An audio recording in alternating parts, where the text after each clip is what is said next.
नमस्कार, मैं हूं अरुण शर्मा। आप देख रहे हैं बड़ा मुद्दा। आज बड़ा मुद्दा में हम जिस पर बात कर रहे हैं वो है कोरोना की चाल अब गांव की ओर दिखाई दे रही है। कोरोना अब दबे पांव गांव की ओर चला गया है। वो गांव जहां हम सोचते थे, कोरोना जब शुरुआत हुई कोरोना की, तब ये बात होती थी कि गांव का खाना है, देसी खाना है, वहां की इम्यूनिटी सिस्टम अच्छा रहता है लोगों का, तो वहां पर कोरोना का प्रकोप नहीं फैलेगा। पहली वेव गई तो ज्यादातर लोगों ने यही माना कि गांव में इसीलिए कोरोना नहीं गया क्योंकि वहां के लोगों का इम्यूनिटी सिस्टम बेहतर रहता है। लेकिन इस दूसरी वेव ने यह बता दिया कि इम्यूनिटी सिस्टम बेहतर भले ही हो, लेकिन आप अगर कोताही बरतेंगे, लापरवाही बरतेंगे, तो कोरोना फिर आपको छोड़ने वाला नहीं है। रोहतक के गांव टिटोली में 10 दिन में ही 40 से ज्यादा लोगों की मौत हो गई है। अब तक करीब इतने लोगों की मौत होना ये अपने आप में बहुत बड़ा आंकड़ा है। गांव के लोग टेस्ट कराने नहीं जा रहे थे। हर गांव में हर घर में कोई ना कोई बीमार, लेकिन टेस्ट नहीं करवा रहे थे। बुखार हुआ, खांसी हुई, जुकाम हुआ और मौत हो जाना। न सिर्फ बुजुर्ग बल्कि युवा भी इसकी चपेट में आ गए। उसके बाद प्रशासन की नींद टूटी, स्वास्थ्य विभाग की नींद टूटी, और जब जांच की तो बड़े चौंकाने वाले खुलासे हुए और बहुत बड़ा नंबर कोरोना पॉजिटिव का आया। आसपास के और गांवों में चेकअप हुए तो और बड़ा नंबर आया, और उसी के बाद अब पूरी सरकार जो है हिल गई है। अब आज मुख्यमंत्री ने निर्देश दिए हैं कि पूरे प्रदेश के 6700 गांवों में एक एक घर में जाकर के और अंतिम व्यक्ति तक जाकर के कोरोना की टेस्टिंग करनी है, और कोई भी इससे छूट न जाए, और इसके लिए 8000 टीमें बना दी हैं। तो आज इसी विषय पर हम बात करेंगे कि गांव की ओर जब कोरोना ने अपने कदम बढ़ाए हैं तो बहुत बड़ी चिंता की बात सबसे पहले यह है कि शहर का जो इंफ्रास्ट्रक्चर है, हेल्थ का इंफ्रास्ट्रक्चर, वो बेहतर है बजाय कि गांव की। और जब शहर में ही परिस्थितियां बेकाबू हो गई हैं और अगर गांव में प्रवेश हो गया और बड़े स्तर पर प्रवेश हो गया तो फिर हालात क्या होंगे और क्या निपटने का रोड मैप है, इसी पर आज बात करेंगे। हमारे साथ तमाम मेहमान जुड़ गए हैं सुमित, और उनसे बात करेंगे। लेकिन उससे पहले हम आपको दिखाते हैं गांव में किस कदर अब लोग बात कर रहे हैं और स्वास्थ्य अधिकारियों का क्या कहना है, वो आप सुने, उसके बाद चर्चा आगे करें। ये बीमारी की महामारी चल रही है, काफ़ी लोग परेशान हो गए हैं। 40+ आदमी भाई एक्सपायर भी हो गए हैं। टीम डेली आती है और चेकिंग भी होती है, चेकअप करते हैं, और सभी को यही बोलते हैं कि भाई आप अपना खुद ध्यान रखो। सो आप खुद सोच रहे हो, सब दूसरा ही सोचते रहेंगे। थोड़ी दूरी बनाए रखो, मास्क लगाओ, बस यही बात है जी। अब तो कृपया आप अपने हाथ कम से कम टेस्ट कराने आ जाओ। नेगेटिव आ गए तो अच्छी बात है, और पॉजिटिव भी आ गए तो कम से कम आप और अपने परिवार वालों को भी बचा पाओगे और अपना भी इलाज टाइमली करा पाओगे। अगर आप अपनी बीमारी को छुपाओगे, जितना डिले करोगे उतना नुकसान ज़्यादा होने के चांसेस हैं। चलिए चर्चा करेंगे इस पर। हमारे साथ बजरंग दास गर्ग हैं कांग्रेस पार्टी से, और राजेश कश्यप हैं, वरिष्ठ पत्रकार हैं, बड़े करीबी से पूरे इन मसलों को देख रहे हैं, और भारतीय जनता पार्टी से भी हमारे साथ मेहमान जुड़ेंगे, उनसे भी आपका तारुफ करवाएंगे और आगे चर्चा को बढ़ाएंगे। पहले राजेश कश्यप, आपसे शुरुआत कर रहे हैं। जो बात हम लगातार अपनी पिछली कई चर्चाओं में करते आए हैं, और हम इस बात के बारे में बार बार यही जिक्र करते थे राजेश कश्यप, कि गांव के लोग किस कदर लापरवाह हैं और किस तरीके की बातों में विश्वास रखते हैं, और कहते हैं कि तो बहुत सामान्य सा बुखार है और इससे हमें कुछ होगा नहीं। वो तमाम चीजें अब धरी की धरी रह गई हैं। अब गांव में इतने ज्यादा केस और एक साथ टिटोली गांव में मौत हो जाना 40 से ज्यादा लोगों की, ये चिंताजनक है। बहुत बड़ी चिंता इससे अब पनप रही है। जी जी अरुण जी, बिल्कुल सही है। हम बहुत समय से पहले से चेतावनी दे रहे थे कि गांव में लापरवाहियां हो रही हैं, और वो अपने स्तर पर कुछ न कुछ कारण बता रहे थे। तो चीजें धीरे धीरे जिस दिशा पर हम वही चिंता कर रहे थे और वही हुआ है अरुण जी। और अभी जो टिटोली का जिक्र आया है, तो मैं टिटोली का ही हूँ अरुण जी। और मुझे बड़ा खेद है कि टिटोली में सबसे ज्यादा मतलब महामारी आई है आसपास के गांव की बजाय। और टिटोली की नाजुक हालात अभी भी बनी हुई है, और डेली कोई 2-4 मतलब राजेश जी, ये तो और ज्यादा मैं फिर तो हम आपसे थोड़ी और जानकारी चाहेंगे, क्योंकि बहुत सारी चीजें हैं जिसके बारे में अब सुनने को मिल रहा है। 2 मोटे तौर पर पॉइंट हैं। पहला तो ये कि गांव के हर व्यक्ति, हर घर में कोई ना कोई बीमार है, और बुखार होने के बाद लोगों की जान चली जा रही है, और 40 से ज़्यादा जो मौतें हुई हैं, पहले तो गांव वालों को लगा कि किसी और वजह से होगा, लेकिन मौतें जब होने लगी, एक एक दिन में 6-6, 7-7 मौतें होने लगी, तो लोगों में डर पनपा, और तब कहीं जाकर लोगों को लगा कि कहीं ये कोरोना तो नहीं है। लेकिन लोग टेस्ट करवाने फिर भी नहीं जा रहे थे, ये सोच करके कि अस्पताल जाएंगे तो वहाँ एडमिट कर लेंगे और वहाँ फिर मौत होना पक्का तय है। ये क्या वजह थी ऐसा सोचने की, और क्या वाकई लोग इसी वजह से टेस्टिंग के लिए नहीं जा रहे थे? हाँ अरुण जी, यही बात बिल्कुल मैंने पिछली बातचीत में भी बताया था कि जो व्यवस्थाएं हैं जो स्वास्थ्य की दृष्टि से है, प्रशासनिक तौर पर हैं, हाँ। उन पर विश्वास ज्यादा नहीं है गांव वालों का। अब जितने भी वीडियोज आ रहे हैं, जितने भी खबरें आ रही हैं, जितनी भी चीजें सामने आ रही हैं मीडिया के थ्रू, सोशल मीडिया के थ्रू, उससे कहीं न कहीं अस्पतालों से विश्वास उठ गया है। हाँ। अब जबरदस्ती, मैंने पिछली बार भी कहा था, आंकड़े आते हैं जबरदस्ती डिस्चार्ज कर दिए गए हैं। हाँ। ऑक्सीजन मिल नहीं रही है, कोई डॉक्टर चेक सही ढंग से कर नहीं रहा, दवाएं खत्म हो चुकी हैं, वहां पर तड़पने के लिए, बुरी मौत मरने के लिए छोड़ दिया जाता है। आज भी स्थिति ज्यादा नहीं सुधरी है अरुण जी। हाँ। और आम आदमी के या जो ग्रामीणों के अगर मन की बात कहें तो उनका ये मानना है कि वहां पर भुगतना, वहां पर तड़पना, उससे बेहतरी है कि अपने आराम से घर पे ही अपना इलाज करवा दो, भगवान ने चाहा तो बच जाएंगे, नहीं तो कम से कम सुख से मर तो जाएंगे, तो अस्पताल में तो सुख की भी मौत नहीं है। हाँ। तो ये कहीं न कहीं बहुत बड़ी विडंबना का विषय भी है और एक चुनौती का विषय भी है, और एक ये हमारे प्रशासन और स्वास्थ्य विभाग के लिए, सरकार के लिए भी बड़ा सोचने का विषय है अरुण जी।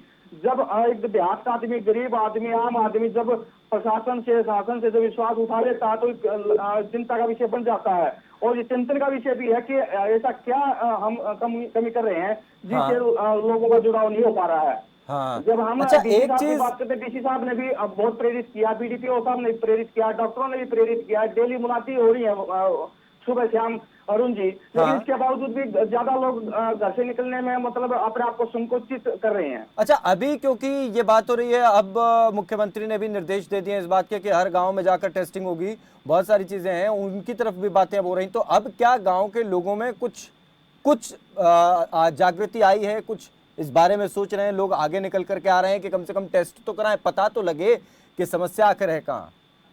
अभी तक मुझे नहीं लगता कोई ज्यादा सुधार। हाँ, खौफ के जरिए जो जिस हिसाब से हो रहा है, दहशत हो रही है गांव में, उसके चलते कुछ लोग तो मतलब चेकअप करवाने के लिए गांव में व्यवस्था की गई है चौपाल में। हाँ। और वहां पर पहुंच रहे हैं तो 100 से ऊपर ज्यादा नफरी नहीं जाती, बड़ी मुश्किल से 100, 105, 110, 100 हाँ। यहाँ पर 90, 80 इतने करीब बड़ी मुश्किल से जुट पाते हैं। उसमें भी आप देखिए, एक बार 100 का अगर चेकअप हुआ था तो उसमें 58 लोग मतलब 21, 22 मिले थे, 28 मिले थे, फिर जो 108 का हुआ था उसमें 58 लोग मिले थे। यानी कि वो स्थिति ये बताती है कि बहुत बड़ी संख्या में अभी भी ऐसा हो सकता है जो घरों में कैद हैं और हालात हाँ। खराब हो सकते हैं, तो लेकिन बाहर निकलने में अभी संकोच कर रहे हैं। ठीक है, जो ये सरकारी व्यवस्थाएं हैं उन पर विश्वास नहीं है। अब ये बहुत बड़ा सवाल अब खड़ा हो गया है, इसी पर हम आगे चर्चा को बढ़ाते हैं। सुमित्रा चौहान भारतीय जनता पार्टी से हमारे साथ जुड़ गए हैं। सुमित्रा जी, आपका बहुत बहुत स्वागत है। हम बात कर रहे हैं गाँव में अब कोरोना ने अपने पैर पसारने शुरू कर दिए हैं। शुरुआत में जब देख रहे थे हम कोरोना की एंट्री देश में हुई तो ये बातचीत हुआ करती थी, आप सब बेहतर जानते हैं कि गांव के लोगों को कोरोना कोई असर नहीं कर रहा है, वहाँ पर कोई असर नहीं हो रहा है क्योंकि वहाँ के लोग का खाना पीना अच्छा है, तो इम्यूनिटी काफ़ी अच्छी है, इसीलिए कोरोना का असर नहीं। लेकिन अब जो हैं वो सब पैमाने धरे के धरे रह गए हैं। तो अब इन चीज़ों में सीधे तौर पर यह है कि अगर आप लापरवाही बरतेंगे तो कोरोना आपको छोड़ने वाला नहीं है। ऐसे में सरकार की तैयारियों की, प्रशासन की तमाम तैयारियों की भी पोल खुल गई है, इस पर आपका पक्ष? देखो, जिस तरीके से कोरोना ने पैर फैलाए हैं पूरे, ये आज हरियाणा या एक जिला या देश, पूरे विश्व के लिए एक बहुत बड़ा संकट है और बहुत बड़े कठोर दौर से हम गुजर रहे हैं। जहां तक बात सरकार की, सरकार ने पूरी तरह से जितने बेहतरीन इंतजाम हो सकते हैं वो किया। आप इससे पहले बोल रहे थे कि हार्ड इम्यूनिटी की बात करते रहे। थोड़ी सी लापरवाही हम सबसे हुई है और कोरोना से एक व्यक्ति नहीं लड़ सकता, हम सबको लड़ना है, सबको हमने परिवारों को बचाना है और सबकी सेफ्टी हमने करनी है। सरकार जितना, हरियाणा गवर्नमेंट, मनोहर लाल जी, पार्टी स्तर पर चौधरी ओम प्रकाश धनखड़ जी, जितना बेहतरीन से बेहतरीन इंतजाम हो सकते हैं वो हरियाणा में किए जा रहे हैं। क्या इंतजाम हो रहे हैं मैडम, वो आप बताएं, थोड़ा समझाएं कि इंतजाम हुए क्या है असल में? इंतजाम आप देखिए, कल भी एक बहुत बड़ा डिसीजन लिया है क्या? कि घर तक, सभी घरों तक अगर किसी को जरूरत है तो गैस, ऑक्सीजन गैस की घरों पे भी सुविधा की गई। और 2 हॉस्पिटल्स बड़े बड़े बने हैं। आए दिन निरंतर जिस तरीके से प्रदेश की नहीं पूरे देश की हालत खराब हो रहे हैं, उनमें से फिर भी हरियाणा गवर्नमेंट जो बेहतरीन इंतजाम कर रही है, चाहे हॉस्पिटल्स की है, चाहे वेंटिलेटर्स की है, चाहे ऑक्सीजन की है, चाहे अच्छा, हेल्पलाइन एक की चीज है। आप जानती हैं, एक चीज जानती हैं कि भारतीय जनता पार्टी ने और जननायक जनता पार्टी ने अपने हेल्पलाइन नंबर जारी किए हुए हैं, उन पर जी किसी को भी जरूरत होती है तो फोन करे वो व्यक्ति, और उसके आसपास की जो व्यवस्थाएं हो सकती हैं वो आप लोग उपलब्ध करवाते हैं फोन पर, है ना? बिल्कुल करवाते हैं। है ना? उसका एक ऑडियो रिकॉर्डिंग जो सामने आ रहा है, एक शख्स ने उनको फोन किया जेजेपी के पास जो उनका नंबर है और भारतीय जनता पार्टी के का जो नंबर है उनके पास फोन किया, तो वहाँ पर बहुत सारी समस्याएं सामने आ गई हैं और उससे कहीं ना कहीं चीज़ें समझ में आ गई हैं कि अस्पतालों में जितनी सुविधाएं हैं, मान करके चलिए कि उससे ज़्यादा मरीज आ रहे हैं। और ये उस पर कहा जाता है कि हम कहाँ से आपके लिए सिलेंडर का इस्तेमाल करवा दें, कहाँ से इंतज़ाम करवा दें, कहाँ से बेड का इंतज़ाम करवा दें, हमारे अपने खुद के मरीज़ हैं जानने वाले, उनके लिए नहीं हो रहा है, आपके लिए कहाँ से करवा दें। ये सब चीज़ें आ रही हैं। और क्या आप बेहतर ग्राउंड पर नहीं देख रही हैं? आपके पास क्या फ़ोन नहीं आ रहे हैं कि हमारे लिए कि एक बेड का इंतज़ाम करवा दीजिए? या निश्चित तौर पे रात में और दिन में किसी भी वक्त फोन ये आ जाता है कि पहले फोन से आज हमें ये समझना पड़ता है कि वो एक बेड की हेल्प मांग रहे होंगे या हाँ ऑक्सीजन की मांग रहे होंगे। हाँ बिल्कुल ये सही बात है। और जितने हमारी हेल्पलाइन है उसमें लगातार एक जिले में, कभी दूसरे में, कभी तीसरे में, जो भी बैठे हैं वहाँ पे हेल्पलाइन पे, जो भी पदाधिकारी बैठे हैं वो लगातार निरंतर, आज भी मेरे साथ रंजीता मेहता थी, तो चंडीगढ़ में भी हमने वेंटिलेटर सिलवाए हैं और दूसरे जिलों में सारा दिन देते रहते हैं। अगर एकाधी किसी भी पदाधिकारी ने ऐसी बात कही है तो उसके लिए हम क्षमा चाहते हैं, क्योंकि जो आदमी फोन करता है, देखिए, मदद मांगता है, 210 की दुखद होके कैपेसिटी मांगता है। पीजीआई में 210 की कैपेसिटी उन्होंने बताई और बताया कि 371 मरीज हैं। आप देखिए, सिविल हॉस्पिटल में भी 10 की वेटिंग चल रही है। आप ये परिस्थितियां देखिए। वो ठीक है कि सरकार कोशिश कर रही है, लेकिन जो इंतजामात हैं वो शहरों में ही अच्छे नहीं है। इसीलिए हम गांव की तरफ अगर देखते हैं तो वहां के पीएचसी और सीएचसी के हालात तो और भी बदतर हैं। कहीं पर भी चीजें जो हैं वो अप टू द मार्क नहीं है। आप उस बात को आप देखें और समझें कि अगर अभी भी और ज्यादा सख्ताई से काम नहीं किया गया और ज्यादा ऑन द टोज होकर के काम नहीं किया गया तो समस्या और बड़ी हो सकती है। अरुण जी, बिल्कुल आप ठीक कह रहे हैं। इस बात के लिए देश में इतनी बुरी स्थिति हो जाएगी, कोई भी तैयार नहीं था। अच्छा, हरियाणा का दूसरा नंबर आ गया संक्रमण दर पर, आप जानती हैं ये बात? हरियाणा दूसरे नंबर पर है पूरे भारत में संक्रमण दर में। गोवा सबसे पहले और हरियाणा दूसरे नंबर पर आ गया है। बिल्कुल दूसरे नंबर पे आ गया। हरियाणा की जितनी स्थिति खराब होती जा रही है, हमें सबके लिए चिंता का विषय है, सबके लिए गहरी चिंता का विषय है ये। और सबको इसके साथ, एक सरकार नहीं, हर व्यक्ति को कोरोना से लड़ना होगा, हर व्यक्ति को बचाना होगा। अगर हम अपने आप को बचा लेंगे, इसके लिए जागरूकता, आप थोड़ी देर पहले कह रहे थे गांव का आदमी ये मानता था ये गांव में नहीं आएगा, कहीं न कहीं उसके लिए जिम्मेवार हम सभी भी हैं कि हमने ये मान लिया कि ये हमें टच कर ही नहीं सकता, हमें गांव में आ ही नहीं सकता, लेकिन ये आया है तो ये राजनीति का मुद्दा कम, सबको मिलकर सामूहिक रूप से सर मिलकर लड़ना होगा और कोरोना को भगाना होगा। ये जरूरी है। बजरंग दास गर्ग भी हमारे साथ जुड़े हुए हैं, कांग्रेस पार्टी से हैं। गर्ग साहब, मैं चाहता हूं कि आप थोड़ा परिस्थितियां और व्यवस्थाओं के बारे में थोड़ा प्रकाश डालें, और ये भी मैं चाहता हूं कि हम इसमें कहीं से भी कुछ भी राजनीति का अंश ना आने दें इस पूरी चर्चा में, क्योंकि बात जो है वो बहुत बड़ी चिंता की बात है। और आप अपने अनुभव से आप बताएं कि मौजूदा परिस्थितियों में कौन से ऐसे कदम हैं कि गांव में फैलते कोरोना के इस कहर को रोका जा सके, या फिर इससे बचने के लिए हम ज़्यादा से ज़्यादा इंतजाम क्या क्या कर सकते हैं और सरकार को क्या करने चाहिए? ये एक सामाजिक मुद्दा है। हाँ, कोरोना से सबको मिलकर लड़ना है, एकजुट होकर काम करना है, ये जरूरी है। हाँ। देश प्रदेश की जनता के हित में सभी को कोरोना को मात देने के लिए एकजुटता की जरूरी है। हाँ। इस प्रकार कोरोना शहर से ग्राम की तरफ गया। हाँ। आप सोचिए क्यों गया। आप देखिए, आपके सामने हॉस्पिटलों में बेड की कमी, ऑक्सीजन की कमी, मल्टीनेटर की कमी, जहां तक मूलभूत सुविधा नहीं, जहां तक सरकारी हॉस्पिटलों के अंदर स्वास्थ्य कर्मचारी और डॉक्टरों की 50% से ज्यादा कमी है। सबसे पहले हमें क्या करना चाहिए, जितने हॉस्पिटल सरकारी है या प्राइवेट है, उसकी बेड की क्षमता बढ़ानी चाहिए। जैसे मेडिकल कॉलेज है, अगर वह मेडिकल कॉलेज है 550 बेड का मेडिकल कॉलेज है, तो 550 बेड का कोविड सेंटर बनाना चाहिए। वहां पे पहले 60 का था, अब 150 का बना दिया। और वहाँ इंतजार के अंदर, वेटिंग के अंदर 70-70, 80-80, 100 आदमी वेटिंग के अंदर है। वहाँ ये स्थिति है। कोई भी ऐसा हॉस्पिटल, जैसे आपने कहा, मैं सुन रहा था आपकी बात कि लोग वेटिंग के अंदर है, बीजेपी वाले कहते भी जगह नहीं मिली। बीजेपी की बात नहीं है, ये किसी को, हर एक की दिक्कत है।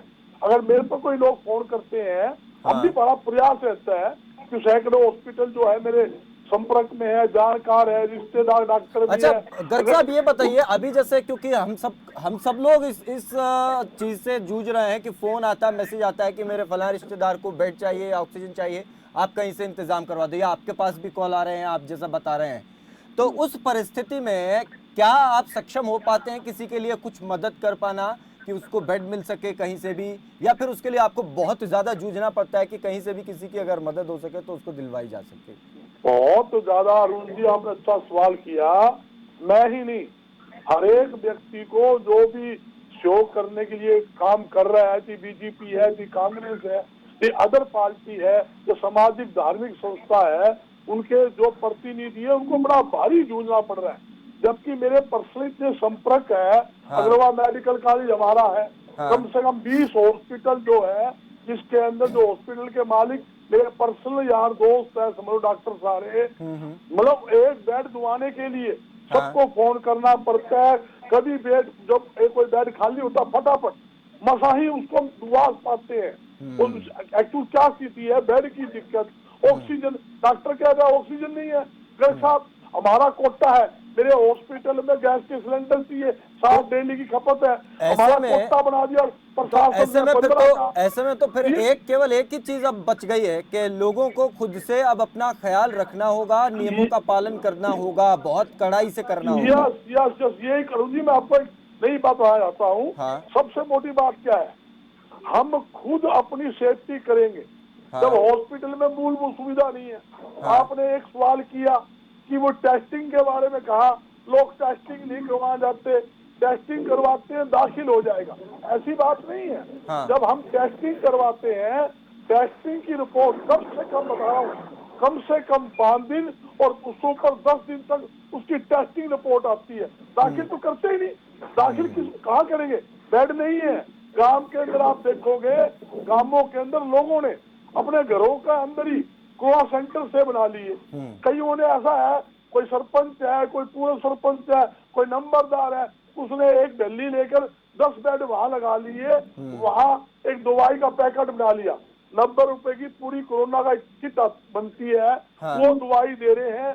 और जो हमारे जो निम्मा के डॉक्टर है, जो और अदर डॉक्टर है, उनकी राय लेके उनका ट्रीटमेंट हो रहा है। जब तक सरकारी सुविधा, जैसे सीएम साहब ने कहा, अच्छी बात कही कि घर घर हम कोरोना का टेस्टिंग करवाएंगे। मैं ये पूछना चाहता हूँ, जब हरियाणा के अंदर, शहर के अंदर अभी तक पूरे टेस्टिंग नहीं हुए, यही सवाल आपके सामने है।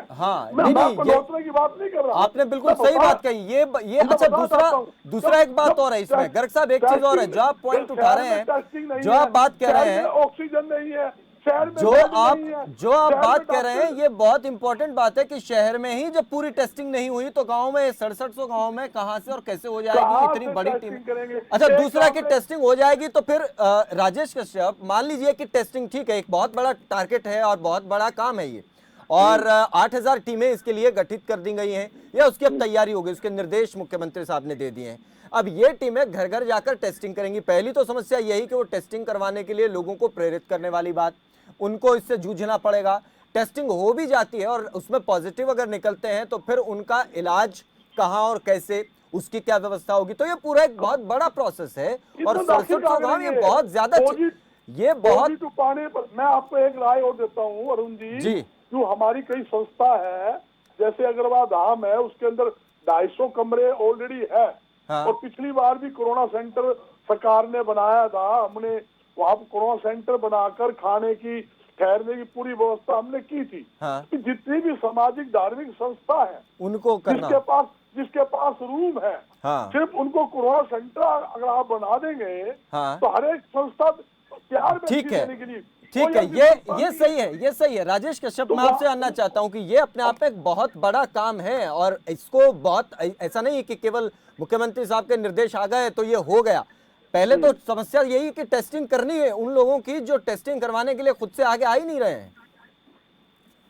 जी अरुण जी, सबसे राजेश पहली जी। बात तो ये है कि हाँ जी। इस वक्त विडंबना का विषय है कि जो बहुत लंबे समय से कह रहे थे कि हम घर घर जाएंगे, सर्वे करवाएंगे, टेस्टिंग करेंगे, इस तरह का प्रोसेस अभी तक शुरू नहीं हुआ है, जबकि हाँ। कोरोना खूब मचा हुआ दहशत में गाँव है। हाँ। दूसरी बात यह कि लोगों का विश्वास जीतने वाली कोई भी ऐसी चीज नहीं हो रही है, प्रशासनिक तौर पर भी, सरकार की तौर पर भी, कि लोगों का विश्वास जगे स्वास्थ्य सेवाओं के प्रति। हाँ। तीसरी बात यह है अरुण जी की जो यहाँ पर हो रही है, जो स्वास्थ्य की दृष्टि से देखा जाए तो गांव में हॉस्पिटल है, जो अस्पताल है, उसकी बहुत ही जर्जर हालत है। वहां पर कोई व्यवस्था ही नहीं है, ऐसा गंदगी का माहौल है। एक हाँ। बाहर गांव के थोड़ा बाहर अस्पताल बने लग रहा था, वो गंदगी का ढेर है।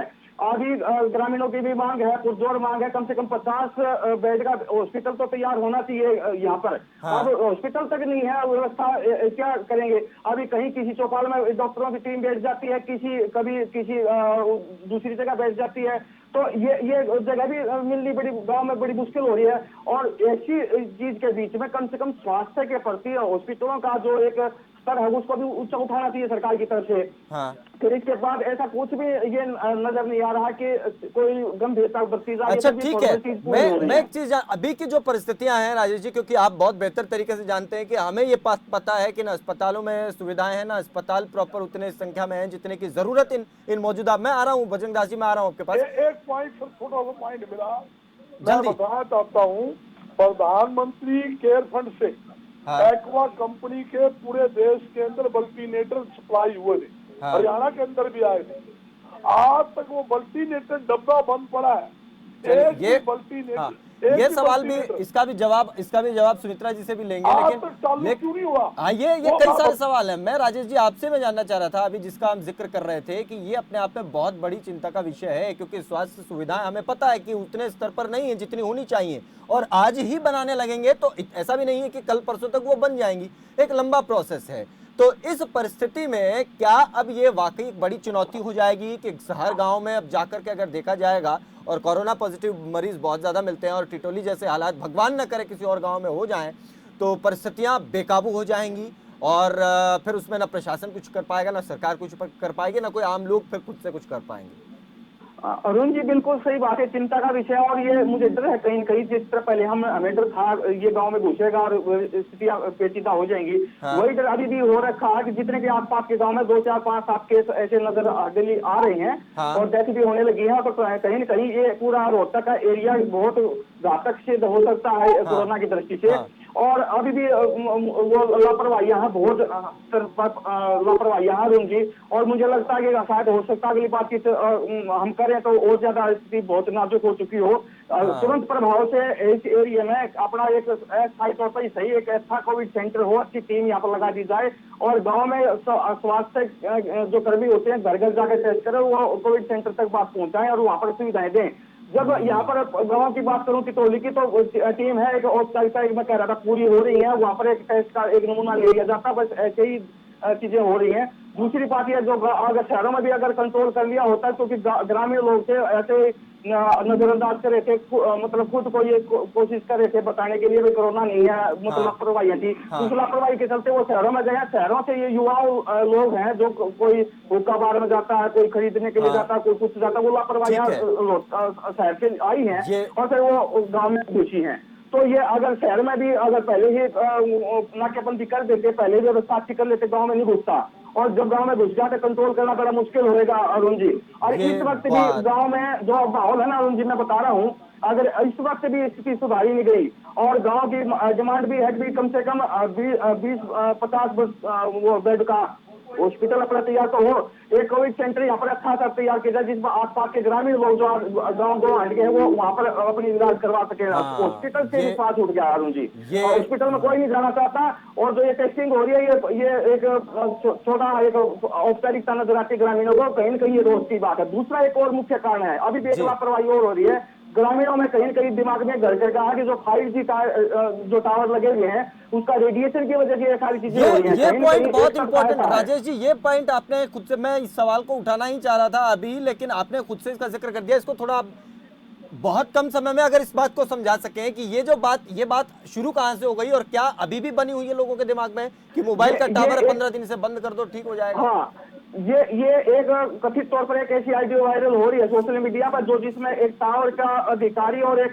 दूसरा कर्मचारी वो आपस में बात कर रहे हैं और वो रेडिएशन का जिक्र कर रहे हैं कि रेडिएशन की वजह से ये तबाही आने वाली है। हाँ। और ये शुरू हो गया है, जो ये प्रयोग हो रहा है देश में, और जो सरकार ने ये अभी परमिशन दी है प्रयोग हाँ। करने के लिए, टेस्टिंग के लिए, उस टेस्टिंग प्रक्रिया के तहत वो सोशल मीडिया पर दो चार ये बहुत- हुए हैं ये सच वीडियो में- वायरल हुआ, जिसके तहत दहशत में ग्रामीण और उनको ये तार्किक रूप से ये चिंता। लगता है हाँ ये खतरनाक है। एक रिपोर्ट आई थी सरकार की तरफ से, कहा गया कि आप मोबाइल को दूर रखो, आप मतलब स्पीकर वो उस पर करके रखो, हाँ। स्पीकर पर सुनो, और इस तरह से बहुत सारी ऐसी गंभीर चेतावनियां वजह सरकार से- की तरफ से आई हैं। बिल्कुल, जिसकी उनको वजह जोड़ से के ये देखा जाए चीजें तो घर लोगों कर को रही लगता है कि रेडिएशन की वजह से ही गाँव में हो रहा है। सिस्टम सही ये था, बहुत गाँव में बड़ा नहीं घुसा। चिंता का एक और विषय साथ साथ। सुमित्रा चौहान, आखिरी सवाल आपसे, जी, आप बता जी। दीजिए कि जो परिस्थितियां हैं और अस्पतालों में स्वास्थ्य सुविधाओं में विश्वास लोगों का एकदम उठ गया है, और गाँव में जब एक एक व्यक्ति तक चले जाएंगे और पॉजिटिव रेट बहुत ज्यादा अगर बढ़ गया, तो ऐसे में उससे निपटने की क्या तैयारी है? क्या इसको लेकर भी ग्राउंड प्लान तैयार है क्या सरकार के पास? अरुण जी, बिल्कुल सरकार की हर स्थिति से निपटने के लिए तैयारी है। जिस जिस तरीके से परिस्थितियां बड़ी खराब हुई, सरकार आए दिन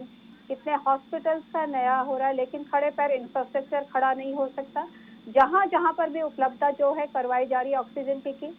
अभी मैं एक बात और कहना चाह रही थी, जो टावर की बात आई, ये टेक्निकल और शोध के विषय हैं। अभी हमारा, मैं बजरंग जी ठीक कह रहे थे, पिछली बार जिस तरीके से कोरोना आया और सभी सामाजिक संस्थाओं ने, सभी उद्योगपतियों ने, सभी ने मिलकर एक साथ जिस तरीके से ज्वाइंट हैंड्स करके हमने लड़ाई लड़ी थी, फिर से मैं अनुरोध करती हूँ कि हम ये भूल जाएं, हम सरकार की कमियां निकालें, हम दलगत राजनीति में उलझे। अभी ये वक्त है मानवता को बचाने का, अपने आप को स्वस्थ रखने का, कोरोना को भगाने का। ये अच्छी एक बात, साथ आए, ये और अच्छी जो बात। साधन है, साधन सरकार बढ़ाने लग रही है, ठीक है। निरंतर सरकार कर रही है। मैं अनुरोध करती हूँ ठीक है मैडम, ये सच में अच्छी बात, ये सच में अच्छी बात है, लेकिन एक सच में ये अच्छी बात है, लेकिन आज की एक अखबार की हेडलाइन है, कोरोना के मरीज को पीजीआई ले जाने का 4 गुना किराया मांगा, रास्ते में ऑक्सीजन खत्म होने से मौत, एम्बुलेंस छोड़कर भागा चालक। इस परिस्थिति से भी ये ना मैडम, ये हर रोज ये खबरें आ रही हैं, उसके बावजूद लगाम नहीं लग पा रही। ये टेंशन की बात है। चलिए, बहुत शुक्रिया आप सभी का इस चर्चा में जुड़ने के लिए, अपनी अपनी बात रखने के लिए, और आप लोगों से अनुरोध, मास्क का प्रयोग करें, सोशल डिस्टेंसिंग को बनाए रखें, भीड़ भाड़ वाले जगहों पर जाने से बचें, लॉकडाउन के नियमों का पालन करें, ये बहुत जरूरी है, नहीं तो परिस्थितियां बहुत ज्यादा खराब हो जाएंगी, जिससे निपटना बड़ा मुश्किल होगा। दीजिए इजाजत, नमस्कार।